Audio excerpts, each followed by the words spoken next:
추석 잘 쉬셨습니까? 다들 피곤해 지치신 것 같은 목소리. 오랜만에 가족들을 만나고 또 가족들을 만나면 옛날 얘기들을 하게 되지요. 추억은 같은데 기억은 다 다른 거를 보면서 또 하나의 생각을 하게 됩니다. 이번 추석 때는 저희 어머니께서 한 번도 그러신 적이 없는데 저하고 제 동생한테 봉투를 하나씩 주셨습니다. 그 봉투에는 이렇게 써 있었습니다. 아들 헌영에게 잘 살아주어서 고맙다, 엄마, 이렇게 쓰여 있었고 양복 한 벌값이 들어 있었습니다. 그 봉투를 받고 내가 잘 살아온 것이 맞나? 라는 생각을 계속해서 하게 됩니다. 우리 어머니께서 보실 때 저하고 동생이 잘 살아줘서 엄마로서 고맙다고 하셨을 텐데 정말 제가 잘 살아온 것일까? 더 나아가서 하나님도 하나님 앞에 설 때에 최 목사 잘 살아줘서 고맙네 라고 말씀하실까 하는 생각을 해보았습니다. 지난주에 신남로 태풍이 지나가면서 많은 피해를 냈습니다. 우리가 생각했던 것만큼은 아니었지만 태풍 때문에 많은 사람이 생명을 잃었고 피해를 보았습니다. 그 어간에 중국 스촨성에는 규모 6.8의 지진이 발생해서 또한 여러 사람이 죽고 많은 이재민들이 발생을 하였습니다. 태풍은 예측을 합니다. 언제쯤 올 거고 언제쯤 빠져나갈지를 알 수 있습니다. 지진은 갑작스럽게 발생하는 것이라서 미리 대비하기가 어렵다는 특징이 있으나 피해는 마찬가지입니다. 이 두 재난을 지켜보면서 우리의 인생도 똑같다는 경고의 메시지를 듣게 됩니다. 우리에게는 경고된 미래도 있지만 경고 없이 닥치는 미래도 있습니다. 성경은 마태복음 25장 13절에 그런즉 깨어있으라 그날과 그때는 알지 못하니라. 그때와 그 시는 아버지만 알 수 있다 했습니다. 그때가 되면 한 사람은 남고 한 사람은 갑니다. 그때가 되면 준비된 사람은 들어가고 준비되지 못한 사람은 못 들어갑니다. 그것이 우리에게 주어진 인생입니다. 그래서 잠언 6장 6절 이하에 게으른 자여 개미에게 가서 그가 하는 것을 보고 지혜를 얻으라. 개미는 두령도 없고 감독자도 없고 통치자도 없으되 먹을 것을 여름 동안 예비하여 추수 때에 양식을 모으느니라. 개미도 겨울을 대비해서 양식을 모으고 준비를 하는데 너는 도대체 뭘 하고 있느냐라고 하는 물음이겠지요. 빠삐용이라고 하는 유명한 옛날 영화가 있습니다. 그 영화를 보면 주인공은 억울하게 옥살이를 하게 되죠. 여러분, 억울하게 감옥에 갇힌 사람은 얼마나 억울할까? 그것 때문에 얼마나 고통스러울까? 그러다가 어느 날 꿈을 꾸게 됩니다. 저승사자 같은 사람이 나타나서 이야기를 할 때에 이 주인공이 얘기합니다. 내가 도대체 무슨 죄를 저질렀길래 이 고생을 하게 하느냐? 따지듯이 묻자 그 저승사자가 주인공에게 이렇게 얘기합니다. 너에게는 인생을 낭비한 죄가 있다는 것이죠. 그 말에 주인공은 충격을 받고 이렇게 얘기합니다. 그래, 맞아. 나는 내 인생을 낭비한 죄가 있어. 그 대사가 늘 마음속에 남아 있습니다. 여러분은 인생을 어떻게 보내고 계십니까? 시간이 지나고 현직에서 은퇴를 하고 노년의 나이가 되어도 여전히 가치 있고 의미 있는 인생을 살고 있느냐 하는 것이죠. 우리는 어릴 때부터 돈 버는 일에 목숨 걸고 살아온 것 같습니다. 공부를 잘해야 하는 이유도 돈 벌기 위해서고, 그래서 좋은 직장에 가려고 애를 쓰고 사업을 해도 우리는 어쩌면 돈 버는 일에 목숨을 걸고 살아왔던 것 같습니다.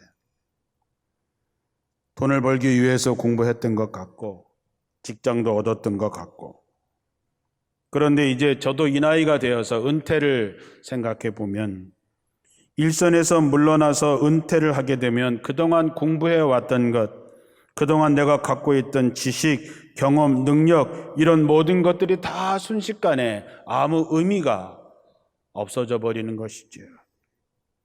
그런 모습에서 내가 누구인가를 다시 한번 생각해 보게 됩니다. 아무 쓸모없게 된 지식이나 경험이나 능력이 도대체 그것을 위해서 평생 살아온 나는 과연 무언가라고 하는 생각을 갖게 되는 것이죠. 돈 버는 일도 굉장히 중요한 일이긴 하지만 세상에는 돈 버는 일만 있는 것은 아니지요. 세상엔 돈 버는 일보다 더 중요하고 더 가치 있고 더 의미 있는 일들이 얼마나 많은지 모릅니다. 마태복음 6장 25절에 보면은 무엇을 먹을까 마실까 입을까 염려하지 말라. 너는 이미 생명과 몸을 가졌는데 이것보다 더 중요한 것이 어디 있느냐. 그러므로 의복과 음식을 쌓아 두려고 걱정하지 말라.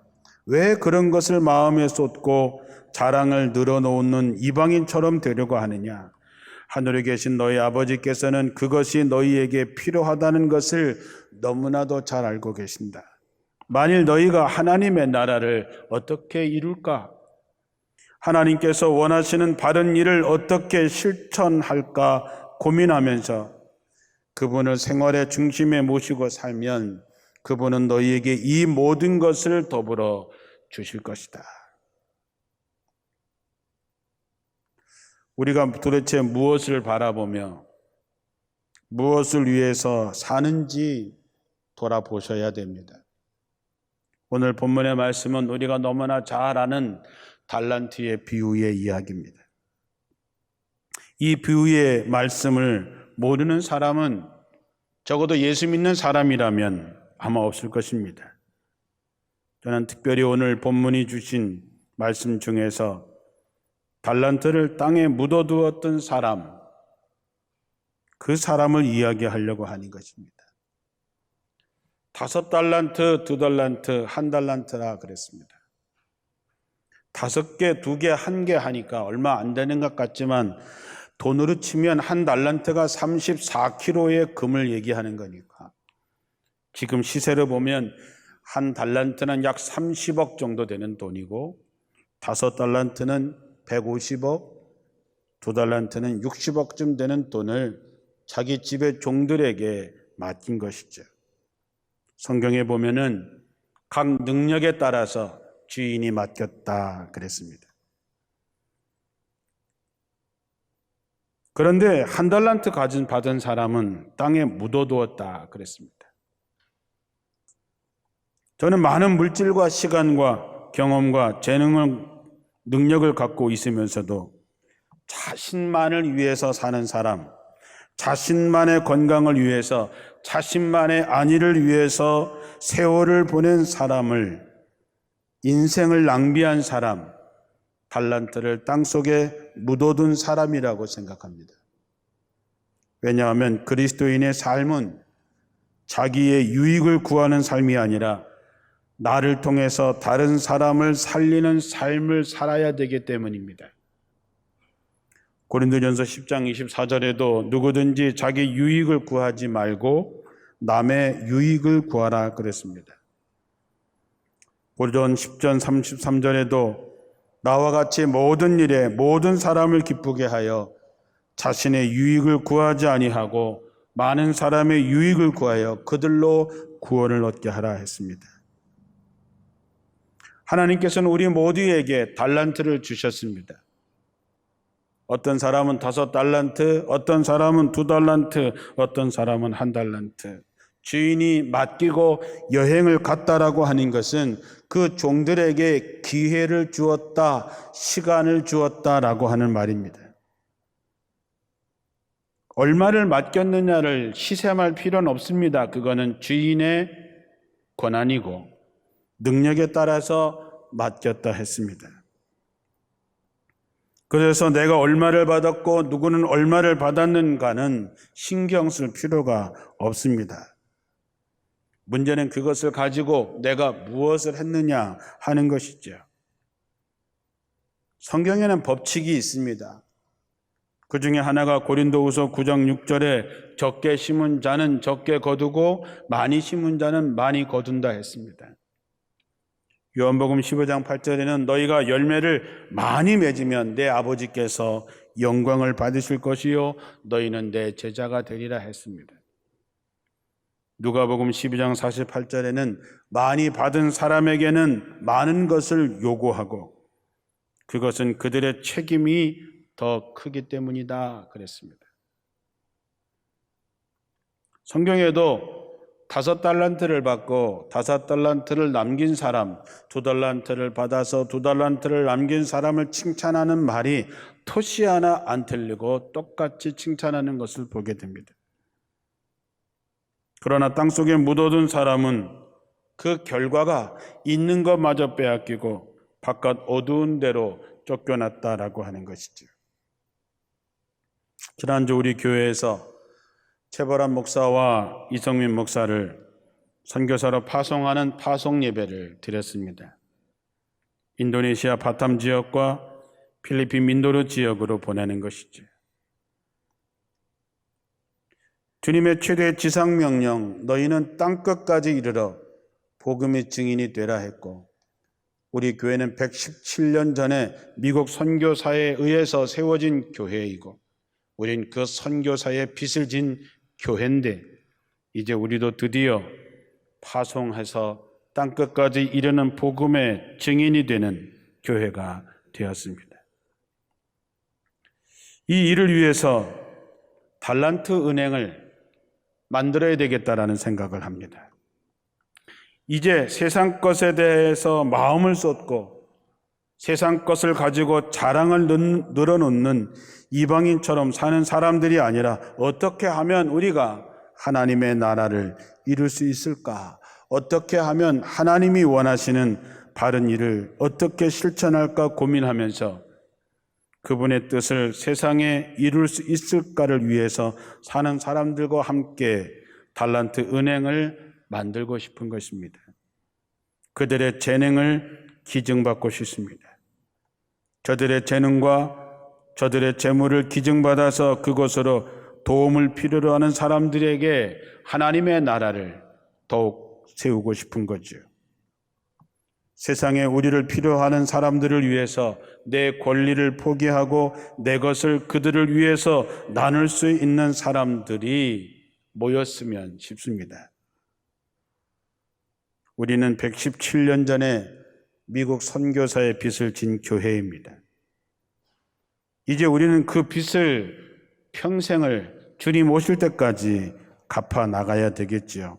복음을 전하는 것뿐만 아니라 그 지역의 의료, 교육, 사회적 기업, 농업, 문화, 예술 전 분야에 걸쳐서 우리가 할 수 있는 한 집중적으로 마음을 먹고 기도하면서 저들을 도와주었으면 합니다.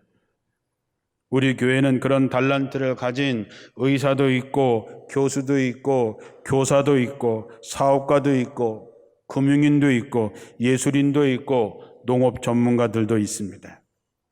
그들이 자기의 재능과 은사, 즉 하나님께서 맡겨주신 달란트를 땅에 묻어두지 않고 헌신한다면 저들이 자신의 성공과 축제를 위해서가 아니라 우리 선교 지역의 성공과 부유함을 위해서 하나님의 나라를 건설하는 일을 위해서 머리를 짜내고 땀을 흘린다면 우리에게 달란트를 맡기신 하나님의 뜻은 성공적으로 이룰 수 있으리라고 믿습니다. 우리는 성공적이고 자랑스러운 선교의 모델이 되는 교회도 될 수 있습니다. 우리는 그동안 선교지에 대한 부정적인 편견이 있었습니다. 여러분들이 왜 그렇게 생각하는지, 왜 그렇게 말하는지 압니다. 그러나 저는 그런 말과 생각 때문에 포기하고 싶은 생각이 없습니다. 그 나라 사람들은 안 돼, 힘들어, 우리하고 달라. 그 말이 무슨 말인지 압니다. 사실 그렇기도 하지요. 그러나 우리도 그랬습니다. 117년 전에 우리의 모습도 그러했습니다. 사람들이 조선 땅을 보면서 희망을 갖지 못했습니다. 그러나 이곳에 선교사가 왔고 그 편견은 깨지고 우리는 여기까지 왔습니다. 마찬가지입니다. 우리가 그 지역에 선교사를 보냈다면 그런 부정적인 생각들을 깰 수 있어야 되고, 우리 힘만으로는 깨기가 쉽지 않겠지만 하나님이 도와주시면 그것도 될 것입니다. 우리가 적당히 하는 것이 아니라 예수님께서 이 땅을 찾아오셔서 우리를 위해서 십자가 지셨던 것처럼 그런 마음을 가지고 최선을 다한다면, 하나님께서 감동하시고 도와주신다면 우리가 돕는 그 지역이 성공적인 하나님의 나라가 되리라고 믿습니다. 또한 선교의 희망이 되고 좋은 모델이 될 거라고 믿습니다. 그렇게 된다면 하나님께서 얼마나 기뻐하실까요? 하나님만 기뻐하실까요? 우리도 기뻐하고 그 지역에 있는 사람들도 기뻐할 것입니다. 이제 우리는 우리 자신을 위해서 무엇을 먹을까, 무엇을 입을까, 무엇을 마실까, 무엇을 자랑할까가 아니라 하나님의 나라와 하나님의 뜻을 위해서 사는 사람들이 되어야 됩니다. 얼마나 남았을까요? 여러분에게 주어진 시간이, 여러분에게 주어진 기회가 얼마나 될까요?